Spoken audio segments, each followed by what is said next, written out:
Yo, what's up? Dr. Swole here, MD, pro physique athlete. Today I'm going to be giving you a 5-day science-based hypertrophy program based on the push-pull legs upper-lower split. This is a hybrid split that combines push-pull legs and upper-lower into one setup. Both of these are very popular programming schemes, and they each have their own pros and cons. The idea is that by combining these, we can bring together some of the advantages, and you'll see how I do this today. Push-pull legs typically divides your body up into 3 main sessions. On push days, you train muscles involved in pushing movements, so your shoulders, chest, and triceps. On pulling days, you train muscles involved in pulling movements like your back and biceps. And on leg days, you train your glutes, hamstrings, quads, and calves. The upper-lower split divides your body up into upper body muscles and lower body muscles. This programming setup works particularly well for 5 days per week because you have the 3-day segment and a 2-day segment conveniently coming together. This will be a high volume program set for an intermediate to advanced athlete.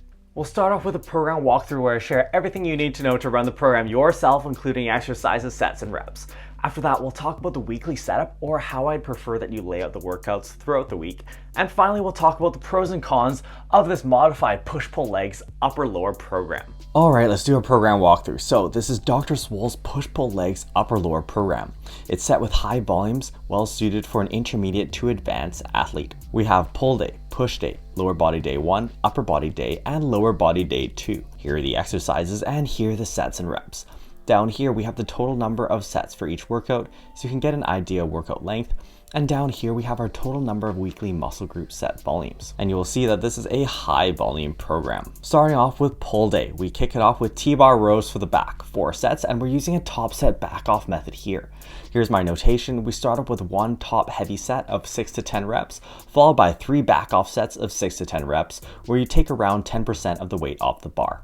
Next, we have chest supported rows for the back, 3 sets of 8 to 12, followed by dumbbell pullovers, also for the back, 3 sets of 12 to 20. You'll see that I typically only involve pullover and straight arm pull down type movements in higher volume programs. This is because I do think you get more bang for your buck with pulling type movements like rows and pull down type movements. So if someone's training with low volumes, I would recommend that you focus more on compounds. But here, since we're playing with high volumes, we can really bring in more isolation work. Next, we have cable upright rows for the side delts, 4 sets of 8 to 12. Following that, we have some dumbbell lateral raises, also for the side delts, 4 sets of 8 to 12. And finally, leg press calf raises. Here, I'm using a myo rep set scheme. So you do 1 top set of 8 to 12 reps, followed by 7 mini sets of 3 to 5 reps. And you'll only be taking about 10 seconds of rest in between all of these, so count down from 10. These are a great way to really pack in your calf training, and you're really making use of the effective reps of being close to failure. I approximate this as about 5 straight sets. Next, we have push day. We start off with machine bench press for the chest, 4 sets of 6 to 10. Following that, we have machine overhead press, 3 sets of 6 to 10. And then floor presses, which I count for chest and triceps, 4 sets of 8 to 12. You'll see here that I prioritized our horizontal press a bit over our vertical press by putting it earlier. This is up to you. Then we have machine preacher curls for the biceps, 4 sets of 8 to 12. And then we have rope press downs for the triceps, 4 sets of 10 to 15, which you can superset on the cable stack with rope hammer curls for the biceps, 4 sets of 12 to 20. Now you'll see that I've already modified the split here. First of all, pull day comes before push day rather than push-pull legs. And then I've swapped my side delt and bicep training on my pull and push days. This allows you to train your biceps when they're fresh and not fatigued after pulling movements. Next, we have lower body day 1, and we start off with front squats for the quads, 4 sets, and again we're using a top set back off method. So 1 top set of 5 to 8 reps, then you drop 10% off the bar and do 3 more back off sets of 5 to 8 reps. I really like the top set back off method because it allows you to give you some high quality heavy work in your top set, but still get in the volume with those back off sets. So I really like implementing this scheme for big heavy movements for people beyond the beginner stage. Next, we have good mornings for the glutes and hamstrings, 3 sets of 8 to 12. Following that, we have leg presses for the quads, 4 sets of 8 to 12. After that, leg curls for the hamstrings, 3 sets of 10 to 15. And then we wrap up with some more side delt work, cable leaning lateral raises for the side delts, 3 sets of 10 to 15. And finally, dumbbell lateral raises, 3 sets of 12 to 20. And I've basically moved some of our side delt work onto lower body day to give you some more frequency so you can fit in more volume.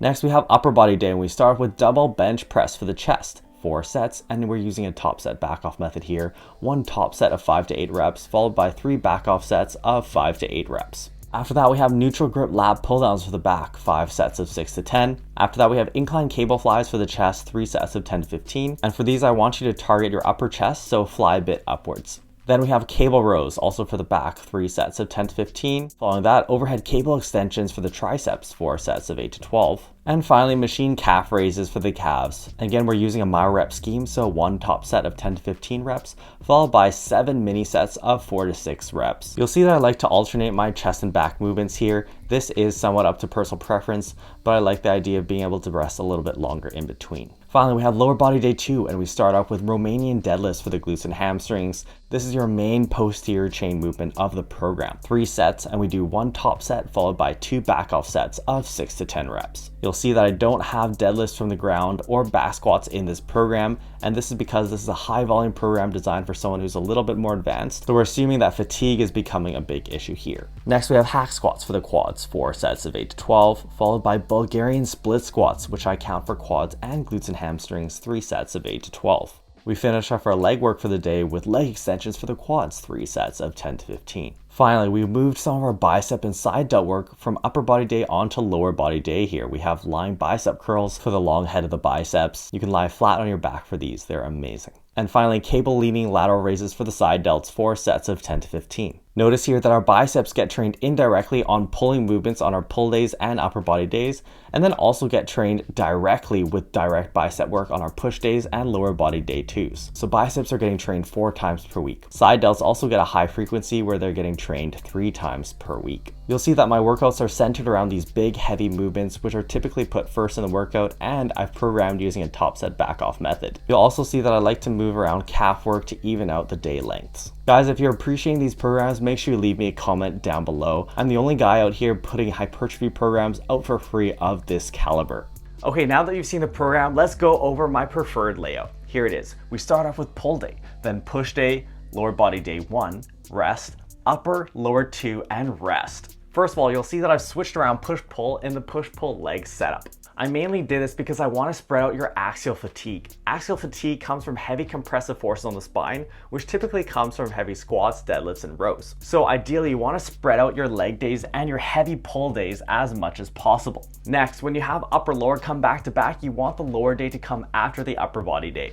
This is because a tough lower body day can impact your upper body day coming after, but not so much the other way around. Then when we have lower body day coming after upper body day in the second segment, it makes sense to put lower body day at the end of this push-pull leg segment. Also, with this little push-pull sequence, it works very conveniently that I can swap my bicep and side delt training on these 2 days, as you saw in the split layout. This allows me to train my biceps on push days when they're fresh and not fatigued after pulling movements. This also works really conveniently later in the week when we can move our bicep training onto lower body day. Note that this would not work so well the other way around. That is, if I had bicep training coming the day before back training. And this is because having sore biceps could impact your back training output. Okay, now let's talk about the pros and cons of this modified push-pull legs upper-lower split. Starting off with the pros. First of all, this is a relatively well-balanced split. One of the issues with upper-lower is that you typically favor the lower body in this split, just because there are more muscles to train in your upper body, so your upper body days end up being relatively long. When you combine push-pull legs and upper-lower into 1 week, this effectively neutralizes that imbalance. Next, with this split, you get a high frequency for biceps and side delts. This is because of the way I modified the split.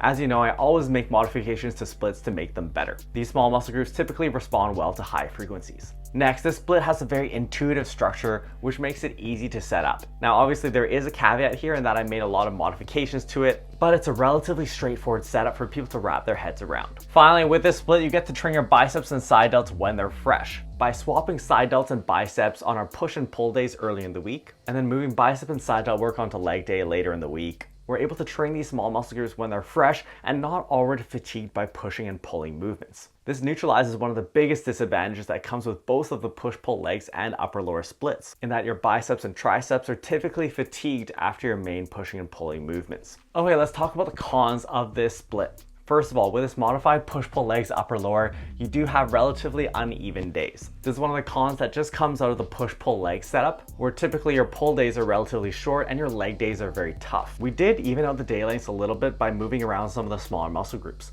like your shoulders, arms, and calf training. However, you still have relatively tough leg days. Next, with this split, your triceps are trained after pushing movements. And again, this is a downside of the push-pull legs as well as the upper-lower setups. Now, I will be sharing a full version of this program as an Excel file for free in my Facebook group. So if you haven't found the group already, find the link in the description below, join the group, and you can download the program for free. If you want to learn more about the push-pull leg split and the upper-lower split and their pros and cons, check out this video where I put these two splits head-to-head in comparison to help you make a decision. For more full free hypertrophy programs like this, subscribe and we'll see you next time.